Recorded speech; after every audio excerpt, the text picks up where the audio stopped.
The views and opinions of this broadcast do not reflect the views and opinions of Armed Media, New Productions and its affiliates. Enjoy the show.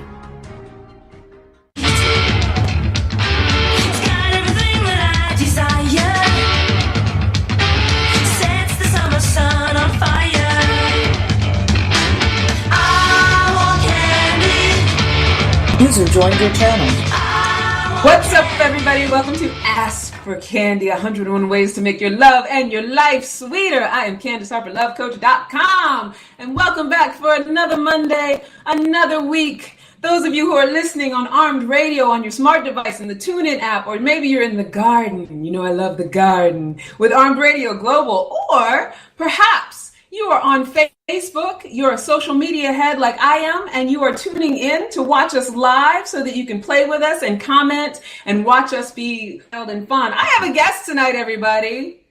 So my friend Toby Blackwell is here, and I'm going to tell you about him in a second. But first, I want you to know two things. You can call. We're going to be playing a game tonight, and you can call in 1-800-508-5431. Also, if you are on social media, and especially if you're watching live, I want you to join either the Creative Love Collective or Armed Radio Group News, or both of them, and be in those groups so that you can know when we're going to be on, when we're going to be live. You can get all our posts, updates, and information. Also, you can email me at askforcandypodcast@gmail.com. Like I said, I am Candice, HarperLoveCoach.com. My talent is conversation. My passion is personal growth. My purpose is to teach and inspire radical self-acceptance in myself and others so that we can all have our best possible love life. And I'm so thrilled tonight because my Toby Blackwell, my love, my person who I adore, my brother from another mother, is here with us. He's a Harvard graduate, a former naval officer, a singer, an actor, a comedian, a quintuple threat, honey. He is joining the podcast tonight. Not only is he one of my favorite performers from our old days at the Duplex. Old being the operative word. Old being the operative word. He is also the title holder of busiest unemployed person ever. A title he won mostly because he made it up, but you're so good at it. Yeah, I live up to it every year. No one can take that crown from me. You and me both. He's also an accomplished touring entertainer. He's graced shows like Rent, Godspell, Smokey Joe's Cafe, and so many others with his amazing voice. I don't want to put you on the spot, but we might get warm and, have you sing a little song if you feel like it. I had a riff like the last time. Right? So, just a little. Just give us a few notes, a little up and down. He also has a hilarious YouTube channel, and I've had the honor of knowing Toby for well over 10 years. And I'm just glad you're here, my love. I'm so excited to be here. It's fun to see you doing your thing and getting out to this whole bigger audience. And I like your Oprah look. You've been rocking. You got the big hair, the serious glasses. I am Super Soul Sunday. You are ready to go. Bring Lindsay Lohan on and let's talk about it. I am Soul Sessions right now. So tell us some more about you, Toby. So I am all of those things. I've done a lot of things in my life. I always said I wanted my People magazine article to be really interesting. And so now I just got to get into People magazine. Any day. I'm someone who just kind of does a lot of things. I like to make my life interesting, and I don't really want to ever do a 9-to-5 job. I've done those. I did a 9-to-9 job when I was in the Navy. But I've had a lot of things go on in my life, and it's been good. And I just kind of roll with the punches and continue to sing and do comedy and do things like this. Talking to people. Yeah. I've also been around, so I've learned some life lessons. So even on TobyBlackwell.com, which is my website, you can see my 40 things I learned at 40, which is sort of my little life lessons, and we'll be updated soon as the years go by. So I think this is I'm excited to go on and talk about relationships and love, and especially for you straight women out there, let you know what some gay guy thinks. Hello, honey. And I love that you showed up in beast mode. Beast mode. We are in beast mode. Yes. This is relationship beast mode. That's right. And it's on. It is on. So now I see also Michael Plosky has joined us. Angela, Tanya, Bowens, Gamble. I love that you joined us with all your names, my sweet love. Dana Romano's here. Miles is here. Narit is here. So people are coming in on the Facebook Live. If you're listening, if you're out there in the interwebs and you're listening on the TuneIn app, that's cool too. Maybe you're driving in your car. Welcome. We love you. We don't know your name, but we love you all the same. See how I rhymed that That's out? how a catchphrase happens. Hello. We're going to be a meeting now. Right? So now what this show is about, each week we have lively conversations about different topics relating to love and relationships. Those of you who've been back again and again know what it's all about. Sometimes I bring on special guests like my friend Toby today. We do games and activities. Always we get a chance to laugh and cry or just learn something new. And that is why this is a conversation. That is why I want you guys to interact with us. I want you to comment if you're watching on Facebook Live. I want you to call in if you're listening out there in the ethers, 1-800-508-5431. We're going to be playing a really fantastic game of Never Have I Ever. Now, look, I love your face, Toby. Now, here's the thing about this game. So me and Toby are going to be playing here in the studio, which is my kitchen. We're going to be playing here, but I want you guys to play too. So we're going to be picking Never Have I Ever's out of this fantastic, the Red Love Bowl. I don't know if you guys remember. Fancy. Right? I didn't know we had that kind of budget here. Hello, honey. We got a little bit. We got a little bit of revenue. So this is our fancy love bowl that we used on our Valentine's special where we played a different game. So we have our love bowl, and to create our abundance, we have the money we can win, right? We have our gold coins. We always have to use gold coins. And these aren't even chocolate. These are real gold. Right? These are the real plastic gold coins. Yes. But, they represent abundance and they represent wealth. And I don't just mean like money wealth. I mean just, abundance in our lives and gratitude, right? Everyone deserves abundance. Everyone deserves abundance. So that's why that's what we get to win. Now, if you're playing at home, we're going to have to come up with some really special prize. I have to be honest, full disclosure. If you guys play with us and you end up winning the game, I'm going to make sure you get a prize. Thank you for whoever's liking. You can send those likes. If you play and you win, I'm going to make sure you get a prize. I have no idea what that prize is in this moment. We have a prize for ourselves. We have a prize between us. Like, right. If one of us wins, what was our prize? Dessert. Yes. They have to provide dessert for the two of us. So maybe we'll figure out some way to do some kind of dessert to where people are. We can, ship them with something like cupcakes or something that's, cute. Yeah. We'll figure it out. If I win, it means you cook a dessert, and if you win, I cook a dessert? Yeah, and if someone from the audience wins, then we together figure out some kind of goodie to send to them or something. And we both bake. You bake, right? We both bake. I have a mother that bakes. If Blue Apron don't make it, I don't make it. Well, I bake. I like to bake. We'll figure it out. Yeah, I think we should do it together, and you can call your mom. Yeah. How about that?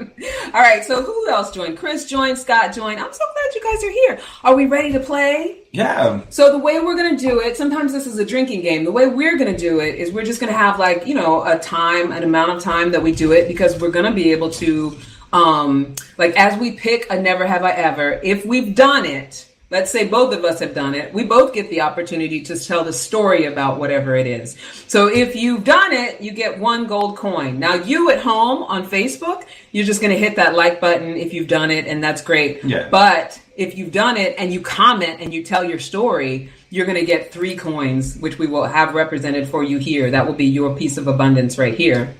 And if we tell our story, we also get 3 coins. So you can have done it and just get 1. And if you tell your story, you then get 3. And you guys can get 3 for telling your story. And at the end, when we say cut, we add them all up, and you just have to trust us that we're going to be on the honor system here, that whoever has the most coins wins Never Have I Ever, dating and relationships version. Yeah, so it's the likes that happen right after we read the question, because you can also like other things in the podcast, because there's a lot to right. Like. So the ones right after we read the question are the ones that count towards your point score. Yes, and you can just keep smashing that like button and smashing it and smashing it. And then we really want to hear the comments. That's where you get your coins. Right? Mm-hmm. Oh, I know. You guys just get in there. There's a strategy. There's a strategy to this. And I love it when people do comment here, because sometimes the technical stuff gets a little glitchy, but don't worry about that. You go ahead and comment, and even if it's later on, I'll figure it out. So and call in. They can call in. They can call in 1-800-508-5431.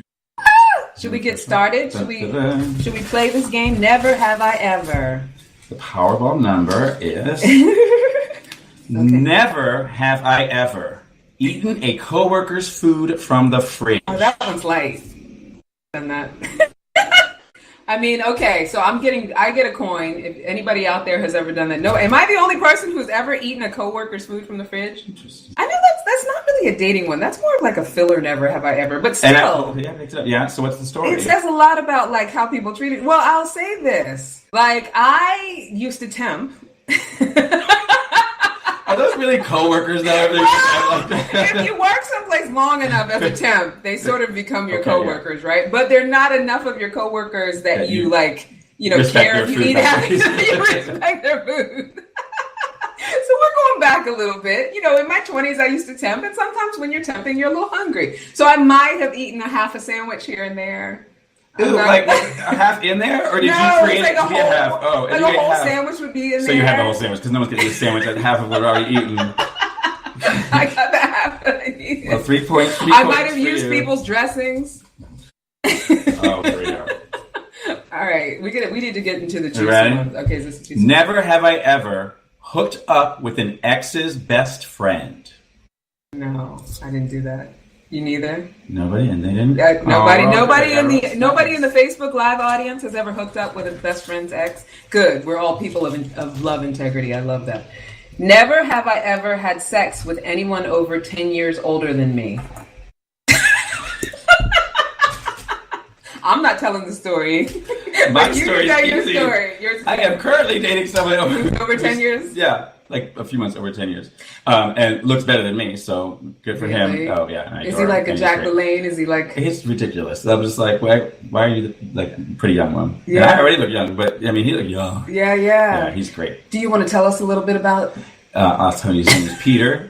He's amazing. He's probably listening right now. Hey, Peter. Chime in. And yeah, he's awesome. And he's just great. And I love him because, he's maybe 10 years older than me. He acts like he's younger than me. And he does. He looks like he's younger than me. And that just proves age is just a number. It's really about like your attitude and where you're at. There are some really mature 20-something-year-olds and there are some really immature 60-something-year-olds, I totally agree with that. So, yeah. It's funny, too, because I have just reactivated my whole dating life within the past couple of weeks. And I have to say, at this age now, I feel way more vibrant with the way that I take care of myself than I ever did when I was much younger. So I think you're right. Like, in a lot of ways, I mean, we talk about this a lot on the show, like when you date people of different ages and, the different phases that we go through in our life based on our age. But in a lot of ways, I think that what it really comes down to is a person's sort of self, like how they take care of themselves. Yeah. Right? Because you could have somebody who's pretty up there, and if they've taken good care of themselves, and I don't necessarily just mean physically, but also emotionally, then you're going to tend to have somebody who just has a zest for life and is happy. And I tend to hang around with people younger than me, and like I call myself grandpa, and I just do. But in terms of dating, it's just the stability that's there. With someone older, and just they've been through some stuff that we've been through that some younger people mature have not. And so it's interesting that even though I usually hang out with people younger than me, that I am actually the person I'm closest to is someone is older than me. Yeah. And but he's awesome. So I love it. I mean, I get a lot of online dating attention from older guys. Like one was the same age as my dad, and I'm kind of like I'm trying to not be biased about that because I do believe in the zest for life thing. I struggle. It's just depends what sort of person, as it would anyway. Is there going to be a huge generational gap? Or that and it's just but that's true of anybody. That's true. Is there can we talk about the same things? There's going to be people that can talk about entertainment and people that talk about sports, and they won't blend no matter what age they are. Do you know what I mean? So it just really depends. So people get so caught up on age, and and it's a number. Just be out there and having fun. Just be yourself. Love each other. All right, what's Can I have my coins, please? Yeah. Oh, I didn't give you your coins. No, thanks, Peter, for the extra 2 coins. I wanted to talk about you. All right. Never have I ever called someone the wrong name while hooking up. I've done that. Like just a makeout, though. I think have I've you done that? I think so. Yeah, for one thing, I can never remember Peter's name. It was hilarious. I'm always like, hey, I'm always like, what's his nuts over there? And people are like, what's his nuts? And so, but I think that's true love because my mother could never, your mom and dad could never remember your name. My mom goes through all, my grandma goes through all her 8 kids' names before she gets to the right one. So I think that's true love. So yeah, that's hilarious. See, I did it probably in college, definitely in college. I mean, you know, when you are in college, especially at a school like Penn State, and there's a lot of partying and drinking and things like that, hooking up is basically like somebody that you bump into in the frat room, you know, frat house hallway, and maybe just start making out with, whatever. Like, it's so easy to be like, oh, is it you or your frat brother or what? Right. That makes me sound so cheap. I swear. Right? It wasn't like, I wasn't one of those girls that was like sleeping with everybody, but you know, you kiss somebody in the hallway. You might not, it might be his frat brother. But I've never like done it because Dave. Everybody's named Mike and Dave. Hello. Because it wasn't because I imagined myself with a different person. It's just like, you know, just the wrong name comes out, or you know, I'm bad at names. Yeah. So, you know. We both got coins on that one. What's going on here? Why do I have an extra one? Do I have an extra Cheating. one? Never have I ever been drunk at work. Oh. I guess I have, like still drunk. Yeah, still drunk from the night before. Mm-hmm. Yeah, I mean, you know, like I said, I used to temp. Yeah, I was about to say the same thing. I temp job. But I mean, like, even like, you know, I used to be in the Navy, and, you know, yeah, you'd be out late, and then the next day you'd be like, you got 4 hours of sleep, and you're up, and it's our military. Yeah, right. Is like, what about you guys? You guys know. You guys military guys know. Sometimes those nights are big nights, and you still got to get up and do your thing in the morning, and you're there, and you doing your best. And you got to get up early, smelling like liquor from the night before. You're just doing your best, and they do. The walk of shame. What about the Facebook Live people? What's happening with you guys? What? Have you do I have just all pristine people? Yeah, nobody on Facebook Live. They've never done anything. It's just us. Never have I ever given or received a purely sensual massage. Oh, I have. And what does that mean? Well, that just means, I mean, like with a partner. I mean, some people have done it without a partner, but I've done it with a partner. It just means that it's just purely for the sake of like getting them or yourself warmed up for sex. Because I don't think I can give good actual massages like oils if you need and it, stuff? but I can make you feel really nice. Yeah. Yeah. Ooh. Do you use oils? Have you used No, that's too messy. I'm not about oils. Yeah. The people have used oils like on me, and it's it's cold. Yeah. You get 4, right? Yes. Okay. And I get 4. I feel like, I mean, we're just sweeping this because our Facebook Live people are like watching us like TV, which is fine. I don't mind that. Never have I ever gone on a date purely for the free drinks and dinner. Oh, God. Never done that? Is that a woman thing? I've done a version of that. Okay. So I feel like maybe if I just... I'll take it. So hooking up with this guy at a hotel, and like we probably finished at like around 6 o'clock. Angela's done that too. And I knew breakfast at the hotel started at 7 o'clock and was very good. So I just kind of like hung out and like, you know, let it go out, you know, and then I like took a shower, you know, so that it was about 7 o'clock when I left, so I could go down and have the free breakfast. Yes. Okay. So I didn't like go on to the hookup for it, but I stayed later because I knew breakfast was starting in an hour. Yeah. And it was a very good breakfast, and I made waffles, and I was happy. So. I love it. But see, that case scenario is when they're not necessarily. I did not go, and I didn't go. Like, you know, but they paid for the hotel room. But that's nice. So I only get 1 coin, but I just like. See, I have this whole thing about, especially these days, and maybe Angela can amen me with this. Like, I don't know if it's our generation or what, but there's this whole dynamic of like paying and the date and who's supposed to pay and all of that stuff and how that dynamic works out. And I feel like these days it's a really hard. Like, whether you're in a straight or gay relationship or whatever, it's a really hard sort of road to navigate. Like, who's supposed to pay, when they're supposed to pay, like, you know, all of that stuff. But I do feel like there's still sort of those leftover guys who are really good about paying for dates and, you know, just sort of do that whole. Is there a rule? And then, I mean, I know, and then it becomes more confusing for gay relationships. They're both guys. So, you know, is there, and if you go with that traditional, you know, method of deciding who pays. So I don't know what the rule, what rule is sort of do you go by, or do you? Well, see, I think that, you know, in this day and age, a lot of people say that it has to do with who asks. I kind of think that makes sense. Right? Yeah, it does make sense. But I have to say, there's that old-fashioned part of me that's like, first of all, I'm rare to ask on the first, like to ask for the first date. Right. Like, will you go out with me and then I pay? I feel very masculine in that. I don't think I've ever done that. Yeah. So it depends. You know, how, I mean, in our culture, like that's still defined as a masculine thing. What does Angela say? She says, yes, there are some great guys out there. I've never been asked to pay or been expected to pay. See? Good. Go ahead, girl. I See? like that. but that leads Angela to you going on dates for free food. Right. Which she did admit. So you get 3 gold coins for telling that part of it too. But I have also done that because here was the thing. I might have thought that they were a really nice person, and I actually don't mind spending time, a certain amount of time with anybody. Right. Like if I meet a guy and I'm not that attracted to him and he asks me out, I will likely go out with him and have the free food, enjoy the free food, but also be open. Like, but are you right? But then, like, if you pretty much know you're not into it romantically, and he thinks it's a date, so it's romantic, are you leading him on? Are you sort of?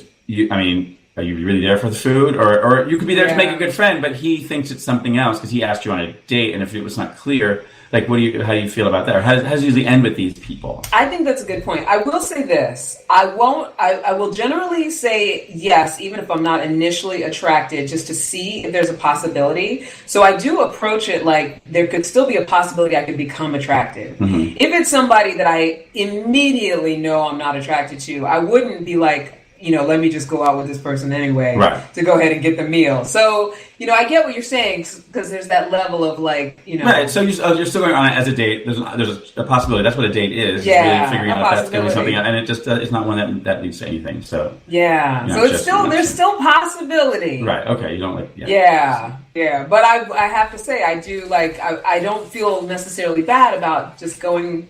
Having food. Right, I mean, food and conversation. It's not like you go there, slap your face, and then leave. Right? All right, bye. Right.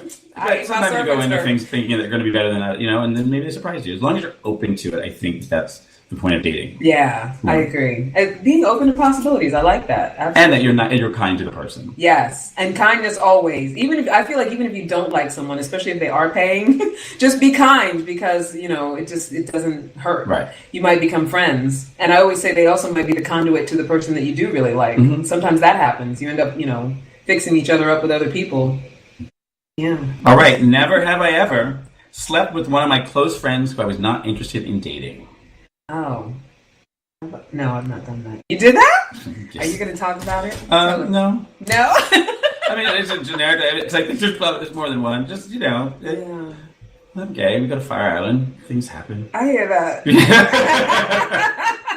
Has anybody out there slept with a close friend that they didn't want to have a further relationship with, but just maybe tried it out? You can either leave a comment or you can call us at 1-800-508-5431 and get in on this game if you're willing. It takes a certain level of bravery. But in general, I don't like to I don't even. If someone's my friend, I don't even think of them romantically. Like I don't my friends don't even like you're in friend zone, and I just you stay there. So it's like not really often that it happens, but yeah. And so I don't know if people have that kind of situation where if someone's my friend, I don't even hardly even see them sexual. They can be so hot, but if you're like my friend, then I'm just that's just weird to me. Like you're my friend, that's it.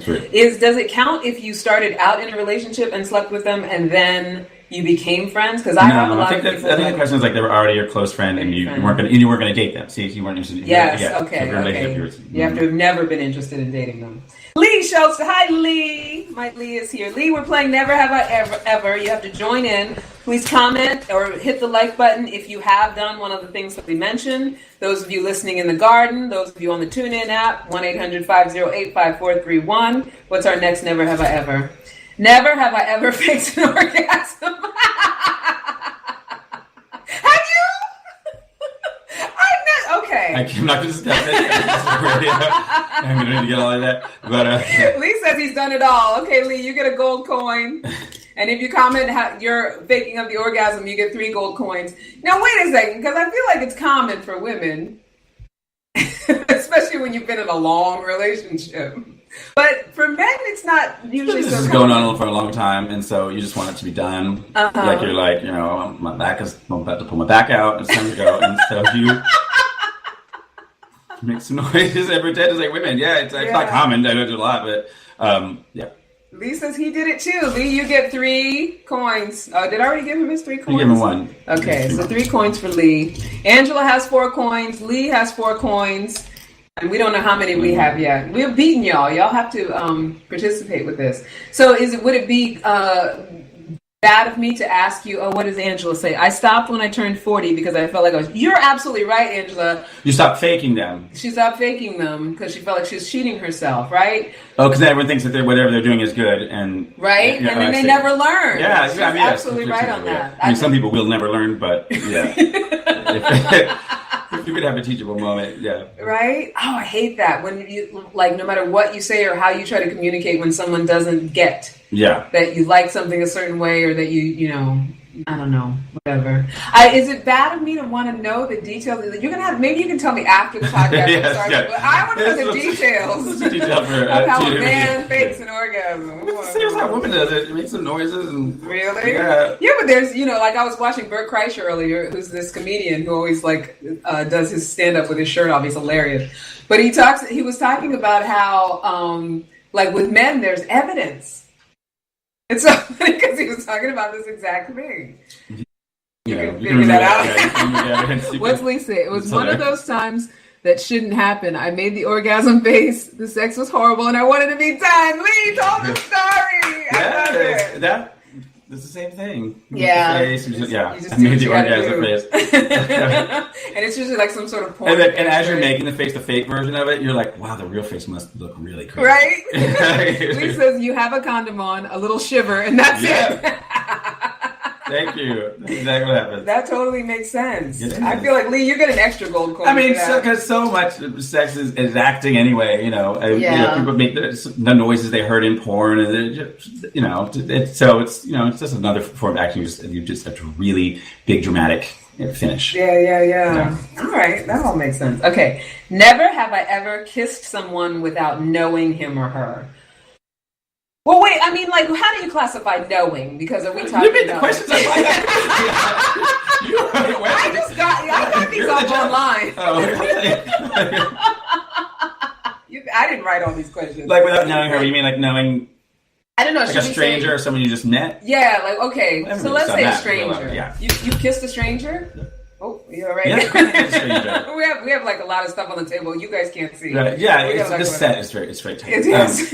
I kissed a stranger. Okay, all right. Even at the bars that I've been out with you. Yeah. I've seen it. Splash. Back there. And you never have? I'm trying to think if I've kissed anybody. I mean, I've kissed people that I didn't know that well. You just talked about it in college. Yeah. I didn't know them well. You threw out the same name of someone that you had sex with, but you never kissed someone you didn't know?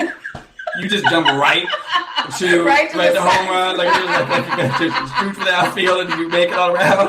But what I'm saying is that, like in college and stuff, we all know it. Like you know all of them as you know, like you know them as frat guy number one and frat guy exactly. Mike number 3. I think it's Mike. Dave I think 5. it's Mike is not knowing somebody. All right, so then I'll say I'll take the gold coin. Anybody want to? Oh, Joseph Bino joined. I kissed someone the first date. Does that count? Does that count? Are we counting first dates? I think you know them though, because you know who they are. They're not like you didn't just meet them. So yeah. I don't think that counts. I don't know, Angela. Yeah, I think kissing on the first date is like that. If it went well, I think that's standard, is it not? Yeah, kind of. I had a first date last week. I just kissed on the cheek. Okay. And he was nice. I mean, it I wasn't had a first date like in the 80s, and so I don't really know. Then Grindr came out, and so. Right, and that was. I saw that both Rebecca and Joe joined. Welcome, Rebecca and Joe. Angela said, "I like being standard." So you're saying the standard of kissing on the first date, having a kiss on the first date. Well, Angela, it seems like being standard for dating has really worked well for you. Like going with the old-fashioned way. It seems like it's worked well for you. So, I mean, you go with what works well, right? For you, and it sounds like what you're doing is working. Some nice dinners, some nice kisses at the end. Nice kisses, yeah. Right. So, and the guy pays. You got the formula. It has. Hello, sister. Yeah, don't change what's working. She said it has. Okay. Never have I ever sexted with a colleague just for kicks. Sexted. That's sex texted, as the kids are calling it. Sex texted. I think I have. But when this... With a colleague, not like a boyfriend, a colleague. Just for what fun. If it's a colleague that for fun, like you're pretending, and you just send something like dirty, text just to like embarrass them, or so their boss reads or something like that. It said just for kicks, not for serious. Just for kicks. Okay, then maybe not. Well, no, I think it was just for kicks. Yes, I think you're right. You Like did? just for fun, just to be silly. What happened? And maybe well, it was weird because I think that the boundary was like, this person, I'm loosely using the term colleague with this person. So there was a possibility of like there definitely was an attraction there. But, I sexted back and forth with this person knowing that I had really no intentions of sleeping with them really or having anything with them because they were a colleague. What was the point of doing it? Just because the flirtation was fun. It was serious flirting. It wasn't like just, you were like kind of flirting. I was just think, flirting. sexting is, it's not my thing. I No. keep typing in what I'm going to do on this little thing with my phone and trying to, and when I swipe, it doesn't work. I got to go back, delete, and then I go and I think that just, You mean I like get you a don't- call, you I'm in the don't middle of have it, emojis? I'm in the middle of it, I get a call, and then I'm sending emojis. Like, to me, that's like, It's very juvenile, but it's it's not fun. good. It can be fun. It can be fun. And people you can get real sexy with the emojis too. Some emojis, Yes. they have so much meaning, and it's just, that's what we're doing now. So, Right? Eggplants and peaches. And Yeah, eggplants and, yes. Y'all out there, you have to tell us if you've been sexting with your. I see Mary Beth and Joe joined. Hi, you guys. I'm glad you're here. Wait. Never have I ever came and stopped having sex, even though the other person didn't or wouldn't finish. Oh, no, I can't. You have? Some people take a long time. And when guys have sex and they finish, you sometimes, and by sometimes I mean all the time, want to go to the bathroom and take a nap. Get something to eat. Right, and then some people take forever. Yeah. And after a while you're like, God, I can't. I will try. I will. I'm not. I would love it if I'll have it, but sometimes it just takes forever, and you just know it's not going to happen. And you just got to be honest. I feel like that's a relationship thing too. Like when you're in a relationship. I mean, I'm sure it happens with people who hook up too. Right. But I feel like when you've been with someone for a while, the likelihood of getting yours and then stopping and being like, I can't do it right now. But by the same token, if the situations are reversed, I'm like, okay, well, cool, I'm done because I understand. I'm empathetic. Yeah. So I'm like, Yeah. I'm fine. Like you don't every want. now I'm and like, then no, I'm leave good each because I other don't. And then it's like a lot of pressure, and they're like watching you, and like that's just bad too. Right? Yeah. But then if you've been with each other for a while, every now and then you're going to leave each other cold, and it's kind of It's like fine, yeah. But that means you're talk. But even then, and if I'm with somebody, I would be more likely to talk and be like, "Are you really? Is this really going to happen or not?" You know what I mean? And they'll be like, "Yes, no." Because if you're with someone, hope you're honest, and about it, and you decide what's going to happen, and it all works out. Yeah, I hear that. And then they shake my Anybody, Lee, Angela? You guys Lee ever just leave laughed. anybody cold? I know Lee just laughed, so I don't know if that's a laugh of having done it. You hit that like button if you have. Let's see. Never have I ever doubted my sexuality. I have. Have you?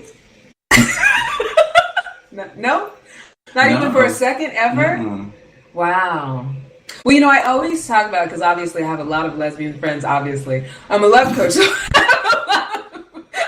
A lot of people just have. A lot of people are getting a lot, right? There's a lot of likes doubt on their it. sexuality. The sexuality doubt. I don't think there's anything wrong with that. I also think that, women in this culture are allowed to be more fluid and, without any sort of judgment. There's a lot less shame when women, are more fluid about their sexuality. But I have to say, like, I'm the type of person who, what is Janelle Monáe calls herself pansexual. Pansexual. I wouldn't necessarily call myself pansexual. Because like, I have to say, and this is going to sound so crude, when I was involved with women, I did eventually miss dick. Like, there's a part of me that like really like loves my straightness, and Right. I love being with men, and men are my thing. But I also can appreciate women. I can appreciate women being beautiful. I can appreciate an attraction for women. But I don't see that for me, that attraction is not I want to be in a long relationship Right. with you. Well, I learned. what is pansexual versus? Pansexual is when you're not gender, it's not about their gender. It's really just about like seeing the inner person and being attracted to the inner person. So, the person could be transitioning, they could be, whatever. Is sex, the actual physical act of sex, like less important to these to people that consider themselves pansexual, or I don't necessarily think they just so. feel like we're just gonna make it work? Yeah, I think it's a make it work So kind of weird thing. right. Like, I just love everybody. I love who I love. Right. And it doesn't matter. So Um, I think she's just trying to include, all the LGBTQ. yeah. Community. The things as it. as we recognize and appreciate different Yvonne people. and Julie joined. Oh, they've been missing some Hi, you guys. discussions. I know you guys are missing all the fun. You're missing the never have I ever. There's definitely a thing in gay culture where a lot of gay guys have a fetish of getting with a straight guy. I hooked up with a straight guy last week, and I was like, "You had gay sex with a straight guy?" Well, to me, one thing that makes you not straight is having gay sex. I don't know. It's an idea. Right, but they're like, no, yeah, there's just straight a sex, this, and then some people are like, no, yes, if you like do such and such thing. And I know many cultures, if you're the top, the insertive partner, you're not considered gay. So like they'll do that, and these guys are married, in many cultures, and so it's just different, interesting the whole idea that of having to be this and this and the definitions of things, but I just know that I like sex with guys. Yeah, and you feel like you've always known from the beginning. Yeah, Okay. Like I You were never like- I pretended in high school to started as girls out, and then never but I didn't have any girlfriends, and I just once I was aware of sexuality, I knew that was where it was going. Yeah. Well, they do say the Kinsey scale. We're all in different places. everyone's different. I believe that. Just they're like this straight guy. I was like, yeah. So straight. Yeah. So wait, did you get your coins? I don't know. I think we've lost. No, track. I didn't get any coins. I didn't do Oh, that. you didn't never. Never did. Okay, Yeah, so so I didn't get that. coins because I You get told them. coins. Yeah. All right. I'll take some bitcoins. Then. Right. Never have I ever been in love with a therapist, doctor, or health professional. I mean, except for right now. Aw, my Toby. Has anybody out there in the Facebook Live world, anyone out there in the garden listening in on TuneIn, just let us know if you have ever fallen in love with your therapist. It does happen. There's a name for it, which escapes me right now. It's sort of a phenomena where you can fall in love with a therapist or a doctor or, someone who's taking care of you. There's something about the nurturing love of being cared for that, sometimes when we're lonely, Has it happened to you? It has not happened that to someone me. has done that, like that fall in love with, or like sort fall in of love been with really, me as gotten a- really as a- attached to you, like in that kind of way. I wouldn't say that it has happened to me in the sense that I started out being their coach and so then they fell in love. Right. But what I have done, which I feel is a bit of a mistake, is I've gotten in relationships and ended up coaching people. Oh yeah, yeah. Which I is think people not- say that a lot. Yeah, Yeah. It does not foster intimacy. It's not. What does Lee Schultz say? In heat for? I don't know what that means, honey. You're in heat for your therapist? I don't know. You have to tell us. Tell us. What that means. But yeah, like I've fallen into the trap of being like a coach with people that I was with, and that's not good. Now, but I mean, there's a type of person, and often it's like they say, like women who try to reform the bad boys. Is that even more than that? That you even because you are a coach in general, that you in your question that you go beyond that. There's a lot of times I can change him. I'm with this guy, I can change him, or they try to mold somebody to be like that. You've gone beyond that. You're saying.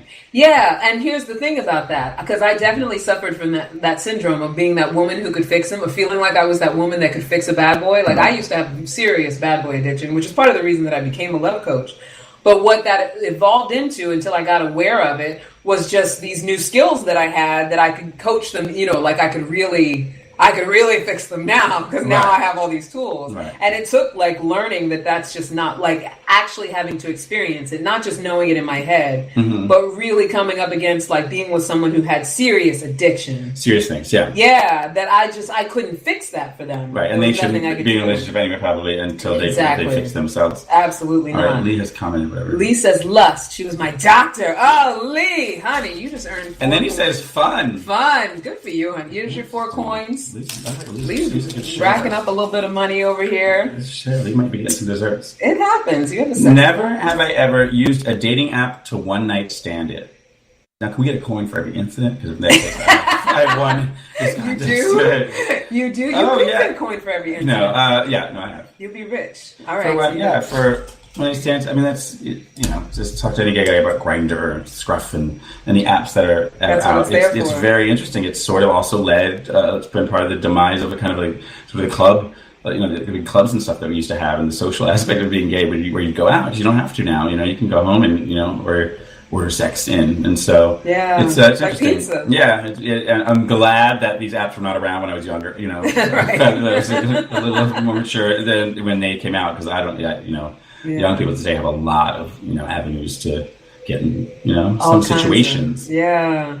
I have to say, what happened with me is I wasn't using an app to one night stand it, but ended up having a one night stand with someone that I met on an app. But it wasn't my intention to have a one night stand. Okay. Mm-hmm. Yeah, Right. like, I fell into that girl trap. Yeah, there's definitely like some apps that are, for dating and some that are for, hooking up, I think. And so it depends what you use it for. Yeah. And as long as you know that's what you're using them for, then, more power to you.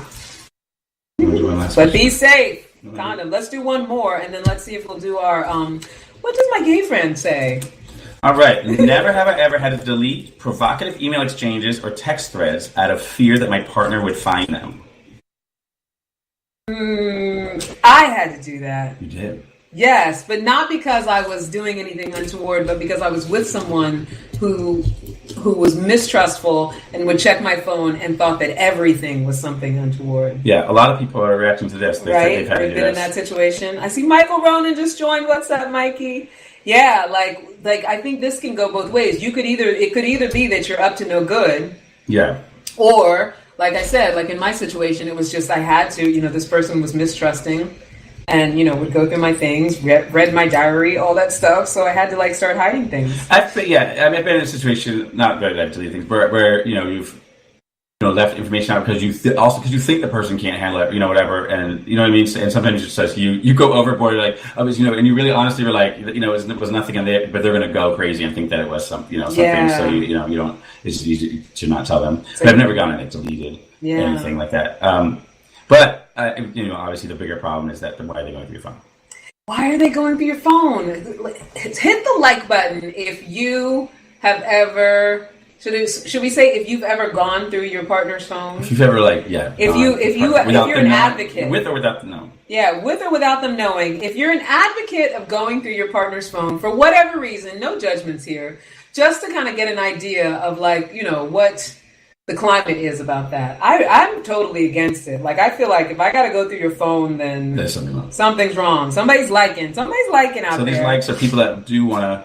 These are people who do. If any of you want to expound upon that, type a little note and let us know what why that works for you. Yeah, and no judgments. Yeah. I mean, everybody has their thing, right? If I was a parent, I think parents should go through the kids' phones. So maybe that's true. In a relationship, there's some kind of reason that needs to be done. Here we go.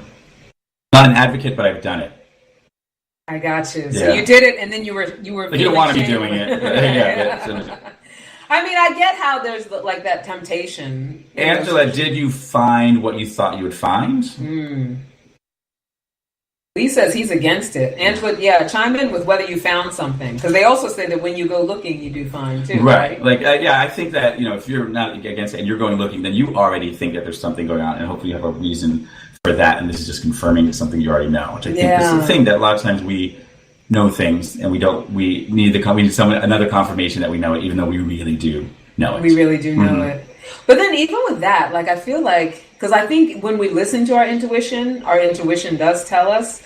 It's have you pulled out every other option before going through the phone? Right. Have you talked to the person? Have you asked some questions? And I know that if a person is cheating, they might not tell the truth. But if you're in tune with your own gut and you're having a conversation with someone and they're lying to you and they're and you know them and you know you know that you can tell them. I feel like there's clues and indications there, right? Should we do one more? What do you think? All right, that was good. I like that one too. Busted some things. All right, we got a lot of them here. What is it? Never have I ever written out a list of people I've slept with and been shocked by the total number. I've done that. Or let's just say never have I just written a list. Whether or not you were shocked by the number, have you written a list of the people? I wrote a list, and I actually was a little shocked by the number. Not because, here's the thing. I mean, I was raised a Christian girl, so there was some sort of rule, which I don't know what the rule was about, how many people I'm supposed to have ever. I was supposed to probably get married in my mid-20s. I was like, isn't the rule none? Right? Exactly, none. Get married and be with that one person. So there was a little level of, and the shock came from my own shame about it. But my own shame about it doesn't necessarily indicate that it, wasn't in the triple digits or anything like that. So it's not like it was anything crazy. Angela says guilty. I feel like a lot of us women sometimes we'll take stock just to as a measuring meter. Am I a whore? We think things like that. Yeah. You know what I mean? She said, Angela said, I said, go me. Go me. Girl, you go ahead. You got to set goals and try. You got to set goals. Just set the bar higher and higher every year. Right? Be your own personal best. What does Lee say? I had friends in college who kept a list hanging in their closet. Very few of the list. Wow. See, that's a different kind of list, though, Lee. That's probably like a bunch of bragging guys. list, yeah. Yeah. And they were not shocked by it. They were right. Yeah, they were trying to shock people. That's awesome. They were celebrating it. They were, pounding beers. in the closet. Right. But yeah, did I grab my coins, right? Yeah, Angela and Lee both get points for that last week. Angela and Lee both get coins, and they chimed in with their this is Angela, this is Lee, and they each get 3 for explanations. Woo! All right, so should we figure out who I think our at-home winner might be Lee, but let's just look. It's looking like he's got more coins. I can set this coin while we do it next time. Yes, so now we're going to do what does my gay friend say? That's you, Toby. Oh, okay. I've elected you. Long ago. So we have these questions that we got.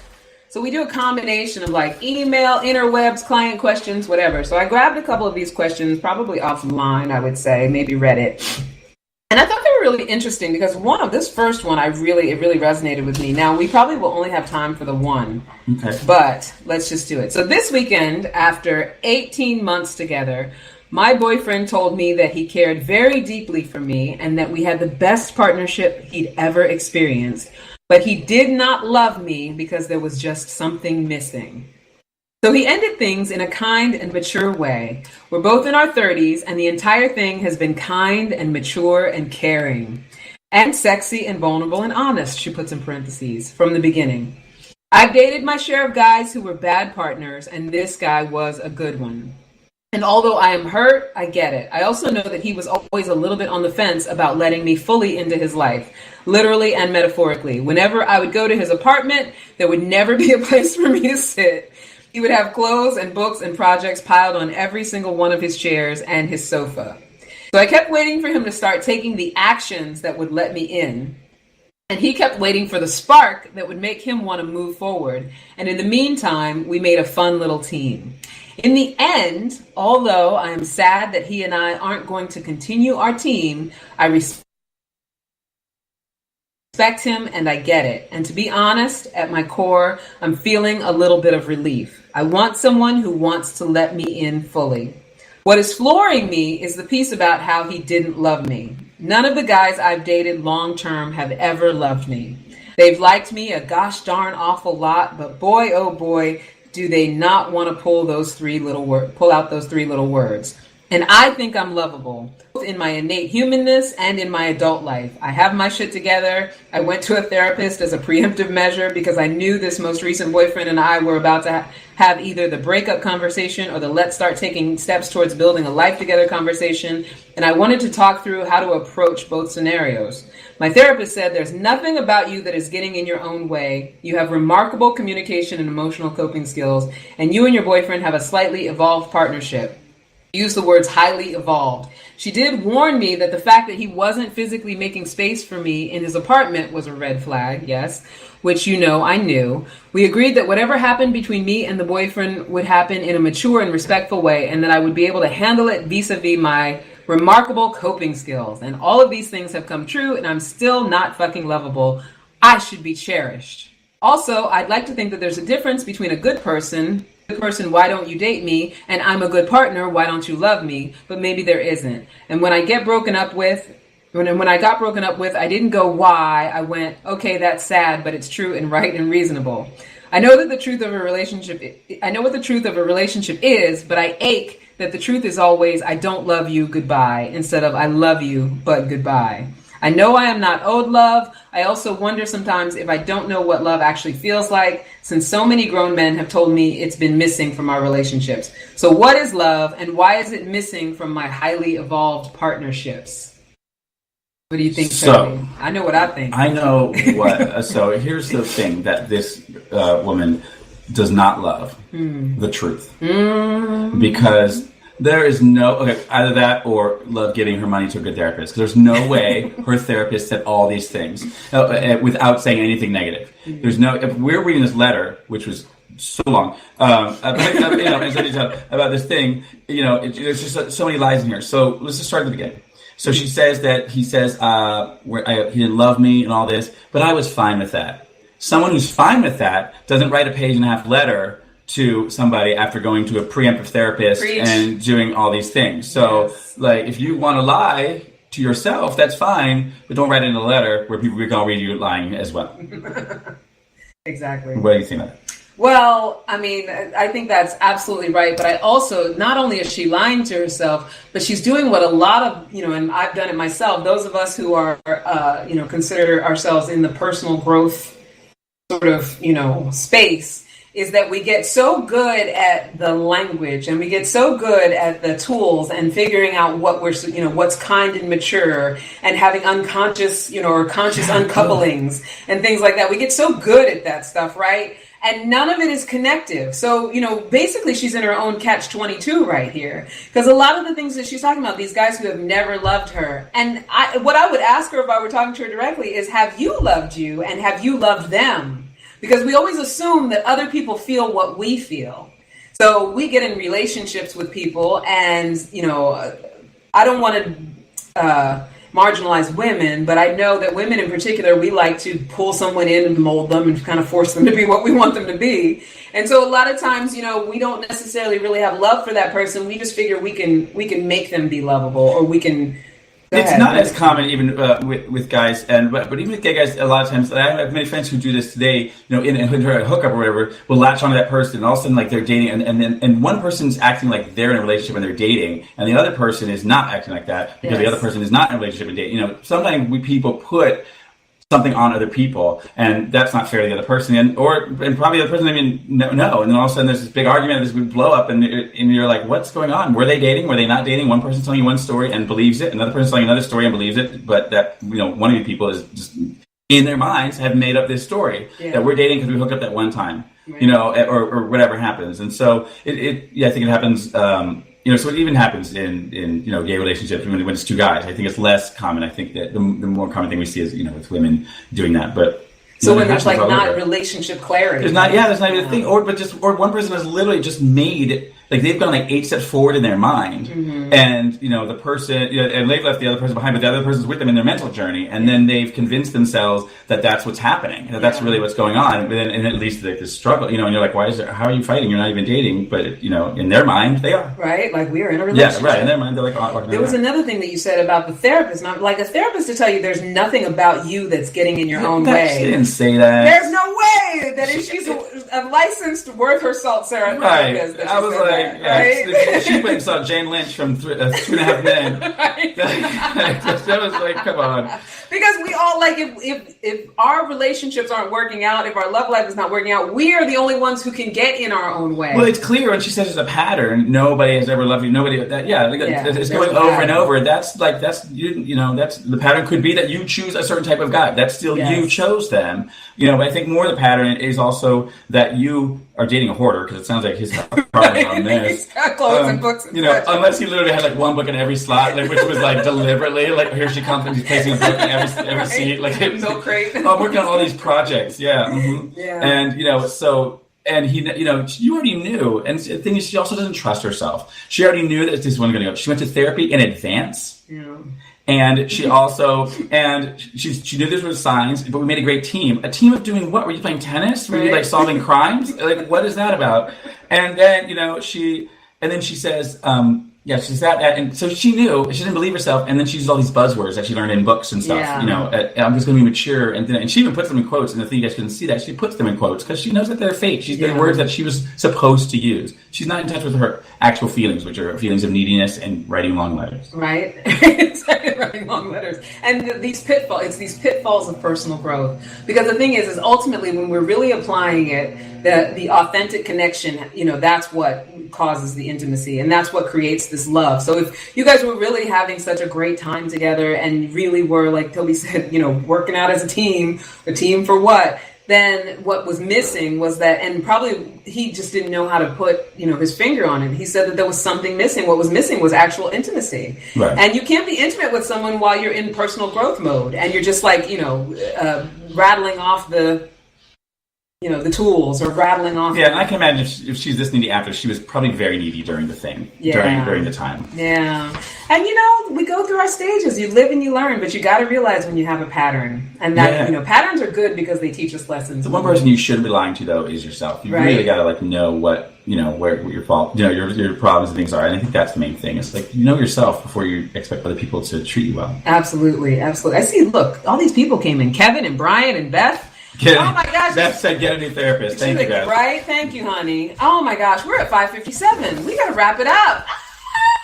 This was so much fun, Toby. Fun. I'm so glad that you came. I love it. Okay, so to wrap it up, as always, I give you guys three things. The three things are, first one is play Never Have I Ever, because that's fun. Mm-hmm. I feel like we got to know each other even better. Kind of game, right? The ice. Hopefully you guys got to know us a little bit better. And be honest about it, and just tell these stories, and don't be shameful about it. Right? Just don't be ashamed to be authentic and be yourself. And I think that for the second one, I liked what you said about being honest with yourself. Mm-hmm. Especially if you're in this sort of personal growth world, especially if you're one of these people who, and I'm one of them, I can become a transformation junkie, but at some point you got to be willing to just tell yourself the truth, that just knowing the stuff doesn't mean you're applying the stuff. Right. You know yourself. That doesn't mean you need to change anything if you don't want to, but just know who you are. Yeah, and when you want something to change, just realize that you do have agency over it, right? And there's never a situation where you're doing everything right, but everything's going wrong. That's just not how it works, you know?